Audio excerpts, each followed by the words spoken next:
Welcome back to another edition of the Edge Podcast. Breaking news edition here on a Sunday morning following Oregon State's blowout loss to Wake Forest yesterday. If you tuned in yesterday, you just heard from Ryan Harlan and I as we were breaking down the loss to Wake Forest from Research Stadium, what feels like just a few hours ago. But breaking news, proverbial drum roll, please.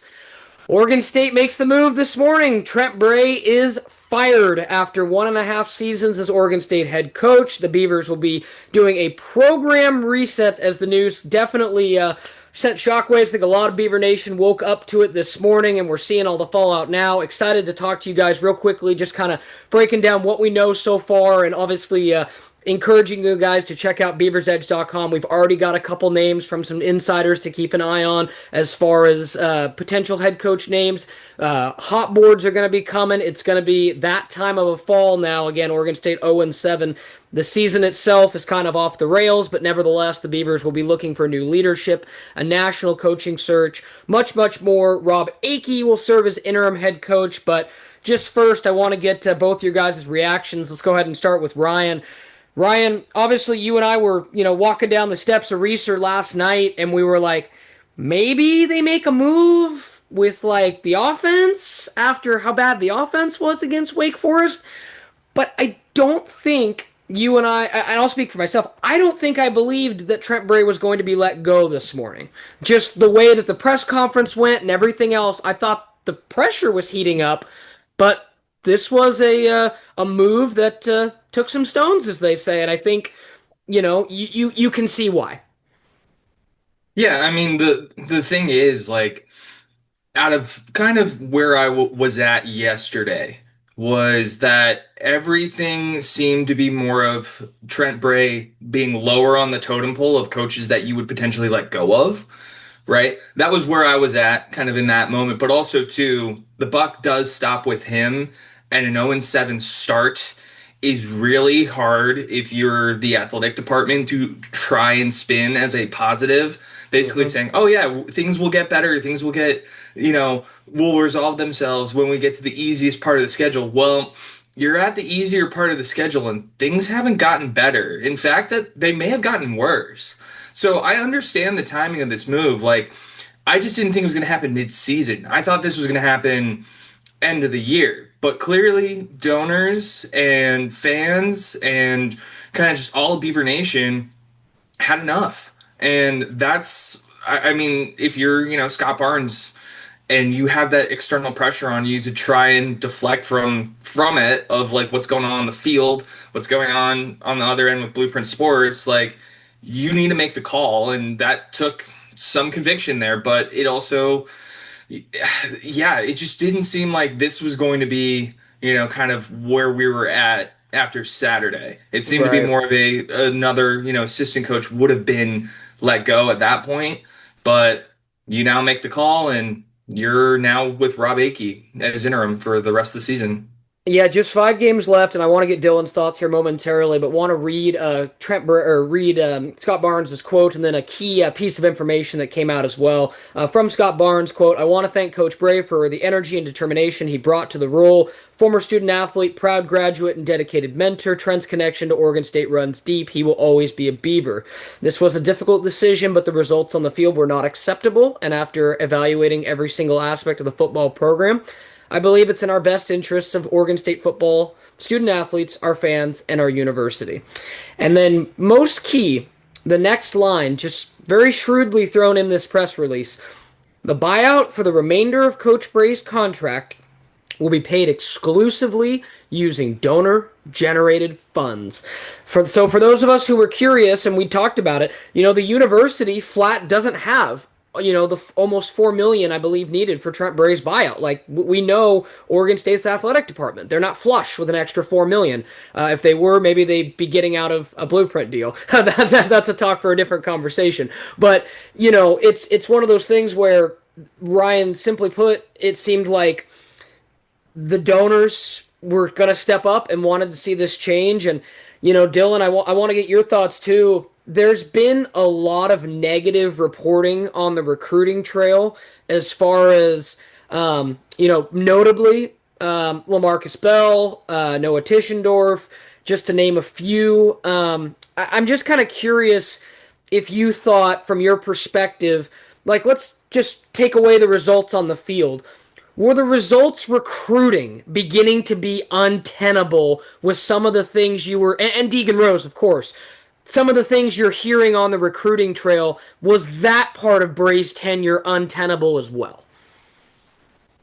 I think so. I mean, we've been talking about it. It's been hard to gauge the temperature of the Oregon State recruiting class this fall with this season and how it's progressed.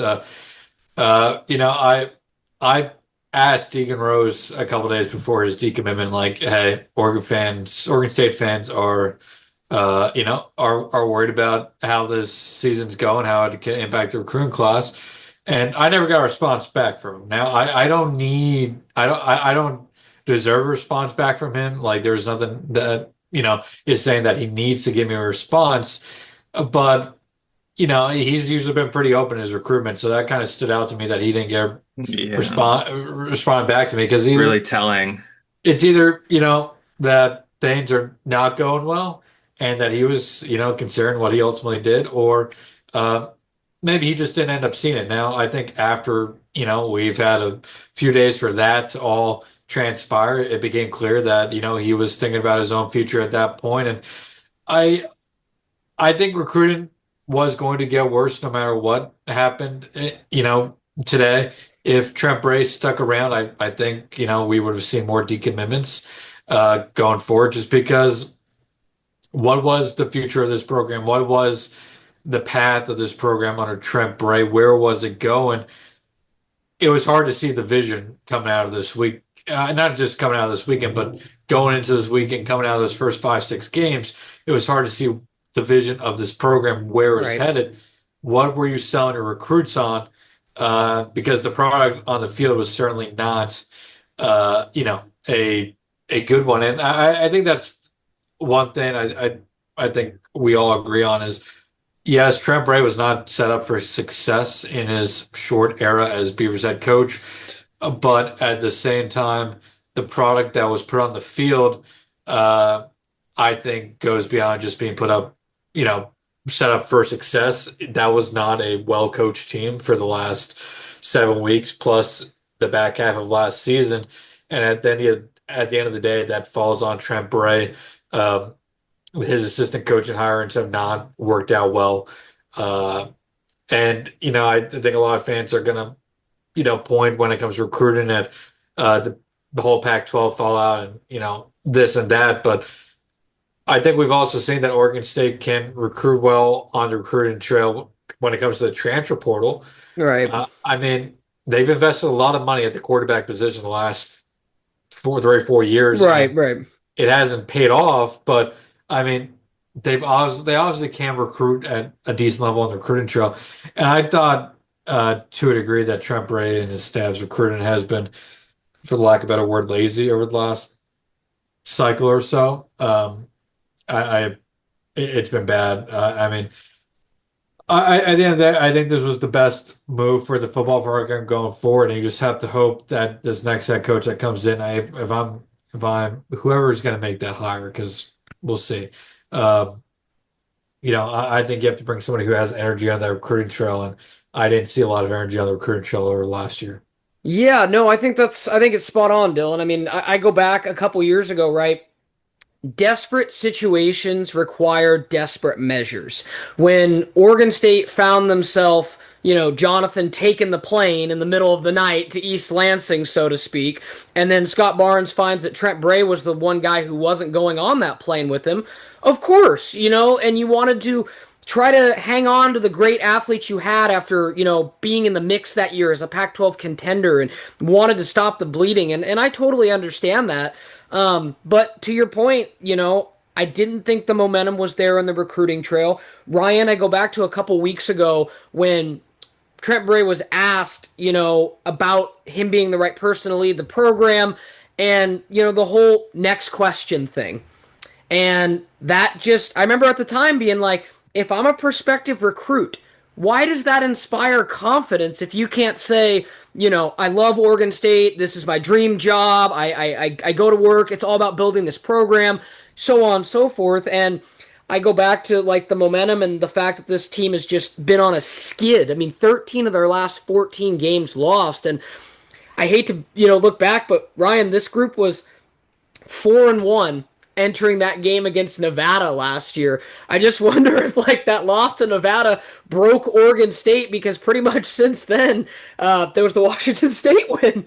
That's it. And Dylan, real quick, yeah, go ahead. If I may say, everybody saw me maybe laugh there for a second. It is Black Sunday in college football. Oh, James Franklin just got fired at Penn State. okay. Oh my God! Wow. Okay. And for those who don't know my background, I used to cover Penn State for a couple of years for the Rivals site while helping out here at Beaver's Edge. And I'm still very close to a lot of people who follow the program. I still follow the program very closely. So that was a kind of a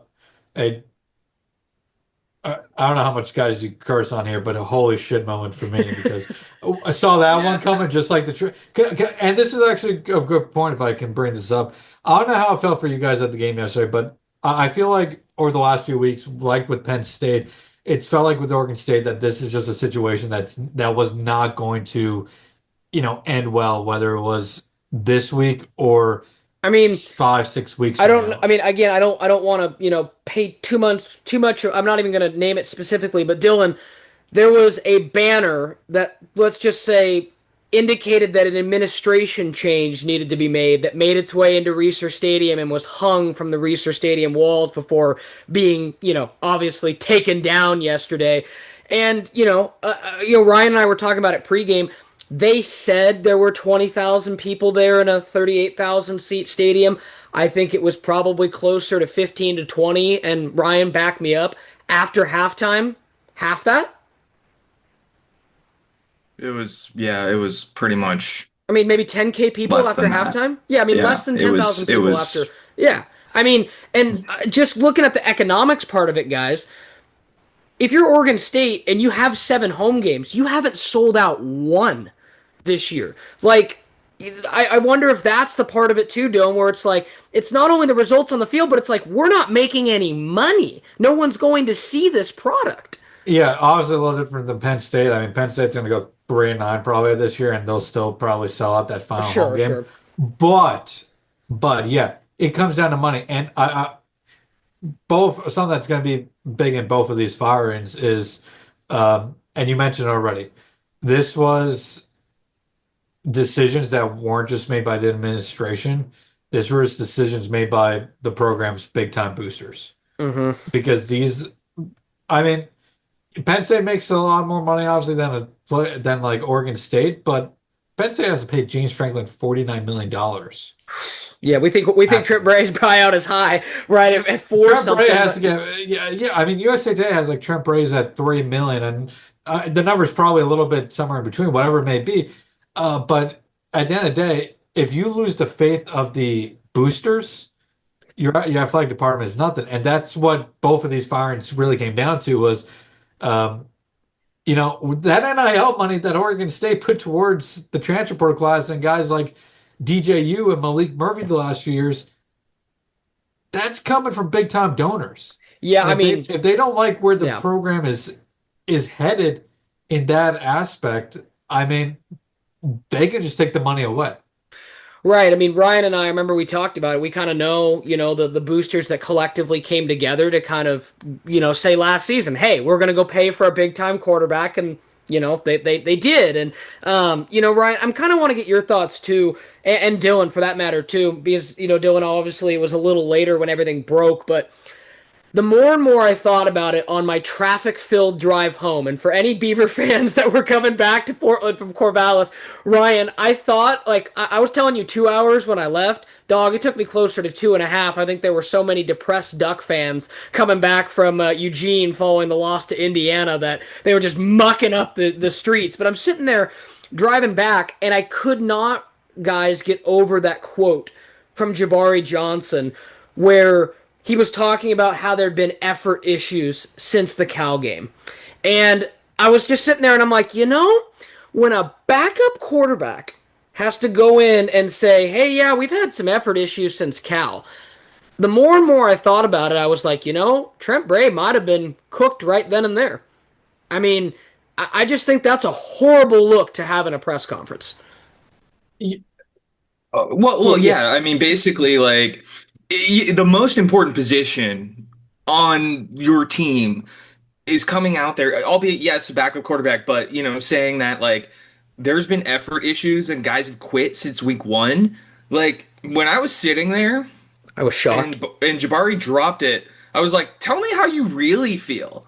Like that's something there where that's inexcusable. Like I was like in our post game breakdown, I was kind of fuming about that because that that's bad. That's really really bad, and that's a sign that Bray had said to us from week one to coming into Wake Forest that the locker room was okay. Guys weren't picking sides. Guys weren't at each other's throats.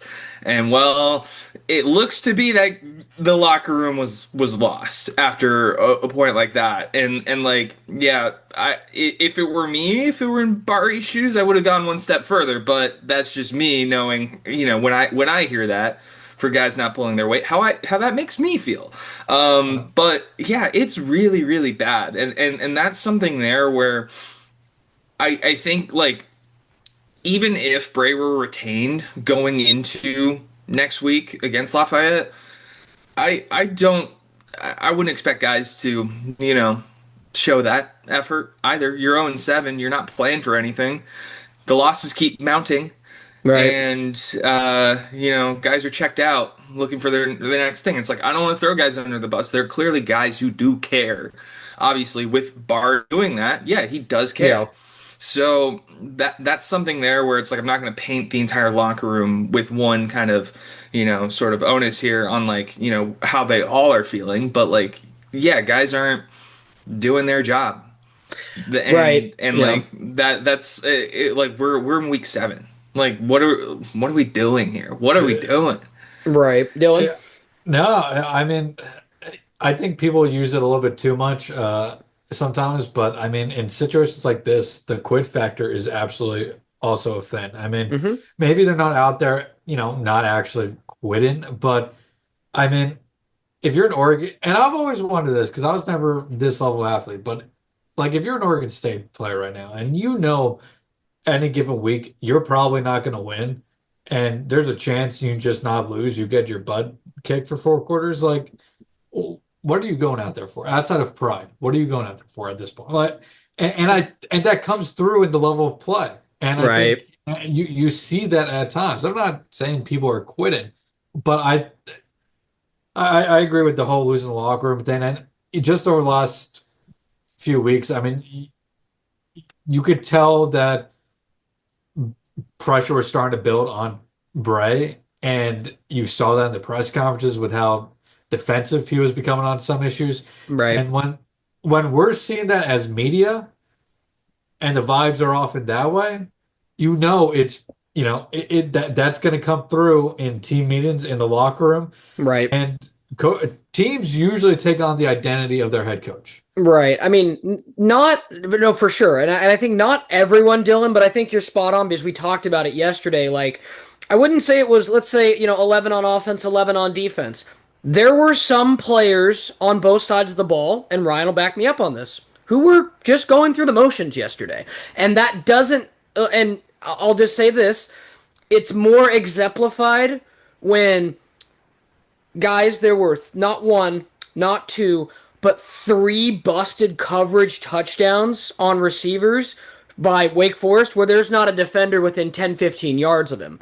And you're like, oh, just like wide open as wide open can be. So, and I'll be honest, guys, I've watched a lot of up and down football at Reser Stadium over my years. More of my reflections on my drive back, I was like, that was the first time I questioned Oregon State's top to bottom effort the whole time Yeah. all year. And I think that, like against Texas Tech and Oregon, you're like, okay, you're overmatched. You don't expect to win those games. But at the end of the day, guys, they were what? A 3-point underdog to Wake Forest, and probably even dipped a little bit with game time with Robbie Ashford not playing. You had a backup quarterback for Wake Forest in really a pick'ems type game, and you just get curb stomped at Reser Stadium. Like, it was not close. And we made reference before we jumped on the podcast. Dylan's like, sent us a group text, like, they're not even competitive. And, like Ryan and I said yesterday, don't look at the 14 points and think this was a close game if you didn't watch it. They were, excuse me, touchdowns late. Let me ask you this. Do you guys think if he would have had a true defense coordinator, the defense would be better? Like, was it too much for him to be both the CEO, a CEO, head coach of a program, and worry about coming up with a game plan and calling the defense every Saturday? Yes, because here's the thing. Like, I've kind of been sitting on this for a while now, and I thought he was stretched a little too thin, and there were too many cooks in the kitchen on that side of the ball in terms of the defensive play calling and how that was kind of administered on game day, where he couldn't really give a straight answer on like how that whole stuff was going to work with Rob Akey and others like Mark Kreiner on staff. Like, I think, like, sure, being more actively involved in the defense, I understand that because things didn't look that way that a Trent Bray defense should have looked last year. But like, you can't do both. Like, you can do it at the highest level in the NFL, but college, some coaches can, and that's fine. And Trent Bray couldn't, and that's also fine. Right. But like, I don't know. And maybe that's just recency bias with what things looked like with Keith Hayward calling the defense last year. But I don't know how much of a difference it would have made. But maybe things would have been a little bit better if Bray had hired a guy who aligns with his defensive philosophy and saying, look, like, this is what I'm looking for. Let's collaborate on this. Like, have that more of a, I'm going to be more involved, but you're on game days, you're going to be the guy that's going to handle all the defensive play calling. I mean, I totally agree with what Ryan said. I think it could have worked, but I think Bray, sabotaged himself. I think, like, for that to happen, I think it would have needed to be established, like, right when he took over. Be like, hey, I'm still doing the defense, but I'm bringing in this ex-head coach with tons of experience on offense to be the offensive coordinator. It is not a first-time offensive coordinator, but someone who is, done this for years. And additionally, knowing when to cut bait at special teams. So I think that was a part of it too. And, had Trent Bray moved on from Jamie Christian after week 2, maybe we're talking about a different situation right now. I hate to bring it back to that. Like, we could be. To me, that's his biggest sin. He was fine with not just mediocrity. He was fine with terrible play in special teams. And, if special teams is great, is Oregon State still 0-7? Maybe. But the fact that you saw week after week the terrible performances from the special teams unit and you just sat there and let it continue, I mean, that to me just was his biggest sin. And I don't want to say is a big reason why I don't think he was cut to be a head coach right now, but I mean, I feel like a veteran head coach who knows how to lead their program, and maybe it's just because it's his first go around. Hopefully for him, he gets another shot at being a head coach. I don't think it'll be at the FBS level, but maybe he drops down, gets another head shot eventually. But that's where he needed to take control of his program, make the tough decision, let Jamie go, because it was just.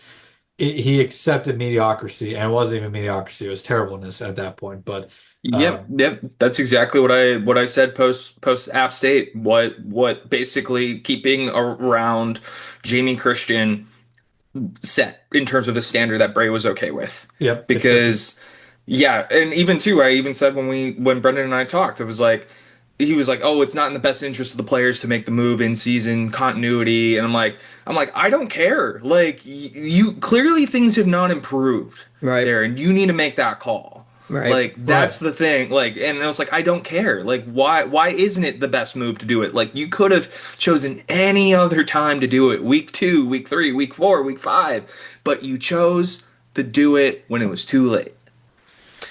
Yeah, and I think to Dylan's point, that might go down as kind of the defining moment of this season was the inability and maybe perhaps stubbornness to move on. But now the big question is going to remain as we start to kind of wrap up this edition of the Edge podcast. Again, make sure to check out Beaver's Edge. We got tons of stuff up right now. We'll also kind of have some more thoughts on the firing itself, and coming up here in the next day or so, we'll also have our first look at a coaching hot board as well as we start to develop some names that could potentially be on Oregon State's radar. And obviously, Ryan and Dylan and I will keep our ears to the ground as far as what we're hearing as far as potential names that could be coming up. But as we mentioned earlier, Rob Akey will serve as the interim head coach for the final 5 games of the season. Beavers have 3 home games, 2 on the road. And ultimately now, the season itself, we'll just kind of see what it comes up being. There are winnable games, and, we'll see what the season ultimately ends up being.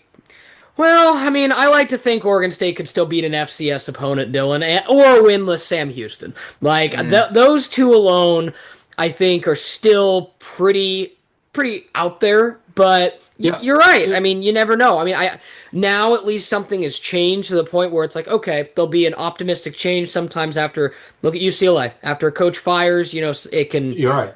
free up some things. But just with the last couple minutes here, guys, just final thoughts, on the situation and what you expect moving forward. I'll start with Dylan, and then we'll wrap up with me. Yeah, it's I think it's a sad situation because of, Trent's impact on this program as more than just a coach. Sure. There's more to it than just that. I don't think Oregon State fans long term are going to have any ill will towards Trent. I think a lot of people are going to think he was set up for failure, and he absolutely was not set up for success. I do think there were shortcomings of his on as a head coach, and in retrospect, it probably wasn't the best hire for Oregon State at the time. It was, one of those just try to stop the bleeding type hires. And I thought it was going to work out. It didn't. It is what it is. We can have a post-mortem of his tenure for weeks. Yeah. But the program was definitely not heading in the right direction on the field. The recruiting was poor. It's only going to get a little. I mean, it's going to get worse before it gets better here, and I think it's hard to say. Just have faith in the university right now to make the correct hire. But I think if you're an Oregon State fan, you just gotta see what this team can show here in the last few weeks of the season. Hope that they show some fight.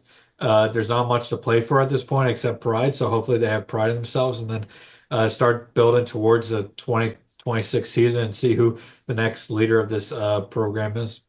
Ryan, quickly over to you. Got about a minute. So I share a lot of similar thoughts with Dylan also too, kind of in retrospect, like when I started out as a sports writer, like the first move I saw Trent Bray walk into was interim defensive coordinator, then get the full-time gig, and then to head coach. So maybe it's a little kind of biased a little bit, and kind of how I feel a little bit getting to see that rise. But yeah, I don't think Oregon State fans are going to hold too much ill will towards Bray.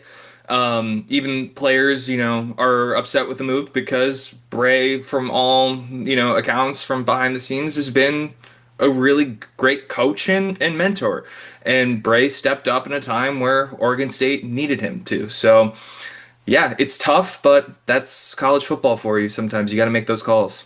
Yeah, we're in a results-based business, guys, and unfortunately the results, you look at the 13 of the 14, that's tough, and obviously, Ryan wrote it yesterday, and we had it in our takeaways too. Ryan wrote it was Factory of Sadness. Brogan and I were like, big questions loom over the program. Dylan had the headaches on the recruiting trail recently. We all saw, the breadcrumbs of this starting, so ultimately, here's where we are. Make sure you stay locked into BeaversEdge.com for all the latest from Dylan, Ryan, Brogan, and I will obviously have more on the coaching search and much, much more. Thanks for tuning in to this edition of the Edge Podcast.